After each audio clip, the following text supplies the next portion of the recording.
In this video, we're going to be going over exactly how much dividend income I made from a $30,000 account in the month of May. We're also going to be looking at things like an in-depth analysis of my portfolio. We're going to be taking a look at my daily and monthly dividend calendars, and we're also going to be projecting how much dividend income I'll be making 10, 20, and 30 years from now.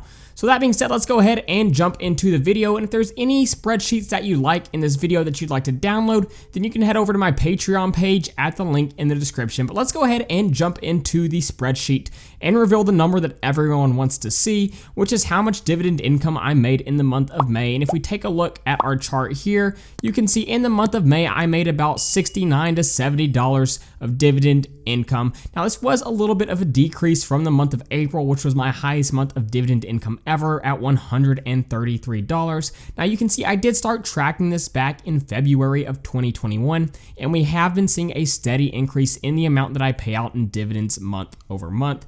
If we come over here, we can see my expected yearly dividend income is now sitting at $1,151. So I recently passed that $1,000 a year dividend income mark, which is a pretty great accomplishment. My all-time dividend income received is $958, and my average monthly dividends is now sitting at about $96. So I'm currently to get that up to $100 a month on average. The highest month of dividend income, like I just mentioned, was $133 last month in April, and the current portfolio dividend yield is 3.83%. Now, if you've been following the channel for a while, you know it was recently as high as 5.5% if you go back a few months. I've been really focusing on investing in quality dividend growth companies over the past few months, so it has decreased my portfolio dividend yield. But with that being said, dividend growth stocks are amazing because they continue to increase the amount they pay out in dividends. For example, I recently invested in Lowe's, and they just recently announced a 31% increase in the amount they pay in dividends. So the dividends that you invest or reinvest into the company continue to compound at an even faster rate. And now we can also see that the total dividend payments I've received since I've been tracking is 115. Now down here we have a few different charts that I like to keep track of, which is my dividend income by industry, my yield on cost, and my expected yearly dividend income. The first one we're going to look at is my dividend income by industry. And you can see financials is by far my biggest provider of dividend income. I'm receiving about $400 a year from my financial companies. We have information technology providing about $100 in dividend income. Then we have consumer staples and real estate, both providing about $170 in dividend income a year. Then we also have ETFs providing about $130. I've recently been focusing a little bit more on my ETFs. I'm going to continue to increase that position to provide more quality companies and some diversification in my portfolio. Over here, we're looking at my yield on cost. Now you can see I do have some pretty aggressive investments close to that 10% mark, but lately, like I said, I have been focusing on more quality dividend growth companies. So I've been adding companies like Lowe's, Starbucks, Domino's Pizza, and Bank of America, as well as a few ETFs, but I do have some more aggressive positions, as you can see. Now over here, we're currently looking at my expected yearly dividend income by each individual stock. So my largest provider of dividend income is ACRE, providing about $107. Over here, you can see I have OHI, which is a REIT, providing about $97 in dividend income. Then I have quite a few companies you can see right here, providing in that $50 to $60 range. Microsoft 54, NLY 52, and PSEC 54. Over here, you can see VFIAX, that is a Vanguard index fund, providing about $60 in dividend income every single year. But let's go ahead and jump over and look at my portfolio value tab. And this is where you're going to be able to see some really important metrics about my portfolio. So like I said, I started tracking this in February of 21, and we have seen massive increases in the overall portfolio value.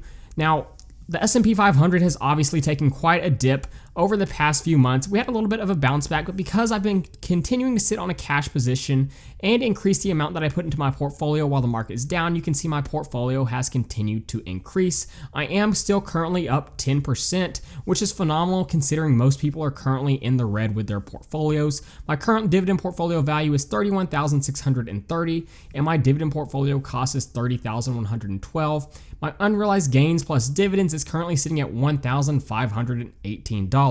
Now down here we have three more charts we're going to look at, which is my value by industry, my dollar and percent gain, and then my value by individual stock. So my value by individual industry, we can see information technology takes up a large part of my personal portfolio at about 25.7%. And this is in large part due to my position in Microsoft, which we'll look at in just a second. You can see over here, Microsoft takes about 20% of my total portfolio. So that's why information technology is such a large position. I'm a huge believer in Microsoft stock. Financials currently takes up about 15% of my portfolio, and then we have a couple small positions like energy at 3%, healthcare at 2%. Now, consumer staples currently takes about 14.5%, real estate at 9%, communication services at 4%, and ETFs at 19.2%. I'm going to continue to look to increase this position. Now we have industrials at 1% and consumer discretionary at 6.3%. Over here, we are currently looking at my dollar and percent gain, and while I was up on almost every single stock a few months ago, due to the huge market decline, we can see I have a few positions that are currently in the red. Now, I have one position that has outperformed by a large amount, and that is Coca-Cola stock. I'm currently up about $600 on the stock. I was able to buy in at a great price and get a great dividend yield on cost.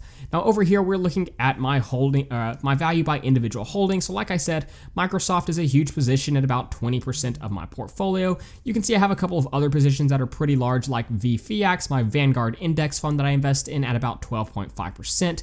But other than that, you can see I'm pretty well diversified. Coca-Cola is a rather large position at 8.6%, but that's largely due to the fact that it's increased so much in value. Now let's go ahead and jump over and look at my dividend calendar. And if you aren't familiar with what a dividend calendar is, this is a phenomenal dividend tracking tool. What it allows you to do is see how much you are paid each month in dividends easily, how much each stock is paid out total, and more importantly, you're going to be able to see your dividend growth over time. So let me zoom out just a little bit more.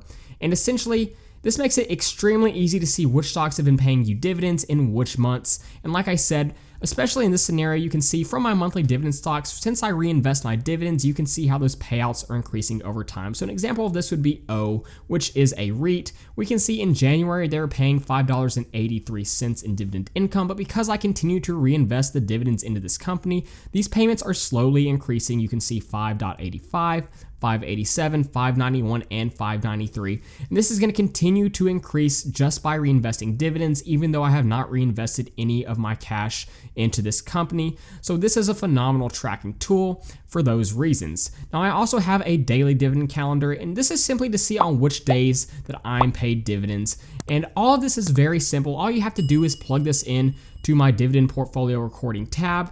And also all you have to do to look at these positions is, let me go ahead and zoom out so you can see. I have a tab where I track all my portfolio holdings. All you have to do is plug in the ticker here, so you can see I have Lowe's listed here. When I plug in the stock ticker and hit enter, all this data is going to load automatically, which makes it extremely easy to track my dividend portfolio. But now let's go ahead and look at my dividend portfolio projections. What I want to see is if I continue to invest at the same rate I'm investing, how much dividend income I'll be making 10 years from now, 20 years from now, and 30 years from now. So I created this entire financial model for this purpose. Now, since I am investing in quality dividend growth companies, we're going to make a couple assumptions. We're going to expect the price growth rate to be about 8% of my companies that I invest in, and we're going to hope that the dividend growth rate is going to be about 8%. There's a lot of people who don't think it'll be that high, but I really think it is possible. When you have companies like Lowe's continuing to increase the amount they pay out in dividends as recent as about 31%, I think 8% is much more realistic than a lot of people realize. Now, my current goal is to contribute about $2,000 per month to my dividend portfolio, which is quite ambitious, but it is something I'm going to shoot for. I'm hoping to do that monthly. So with all these variables plugged in, I was able to create this financial model, which you can see here. So let's go ahead and scroll up. Now, starting contribution is at $30,000 since that is how much my current dividend portfolio is worth. But if we scroll down, we're going to be able to see how much monthly dividend payouts I'll be receiving, my total dividend income, and my total value. We're going to be able to see what it looks like when we don't reinvest our dividends and when we do reinvest dividends for each of these scenarios. So let's go ahead and scroll down to year 10.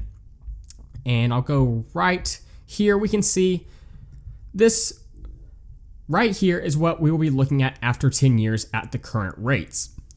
Without reinvesting any dividends, my monthly dividend payouts, or excuse me, my quarterly dividend payouts would be about $4,884. And if I do continue to reinvest dividends, it'll be more like $6,450, which is really phenomenal because when you think of that in the terms of the whole year, it's about closer to $26,000 a year. The total dividend income I will have received over this 10-year period without reinvesting dividends would be $101,000. If I do reinvest dividends, it'll be about $122,000. So over that 10-year period, if I reinvest dividends, we're looking at about a $21,000 difference.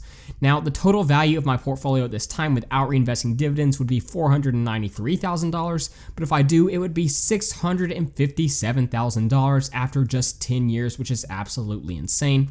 Let's go ahead and scroll down and see what it looks like after 20 years.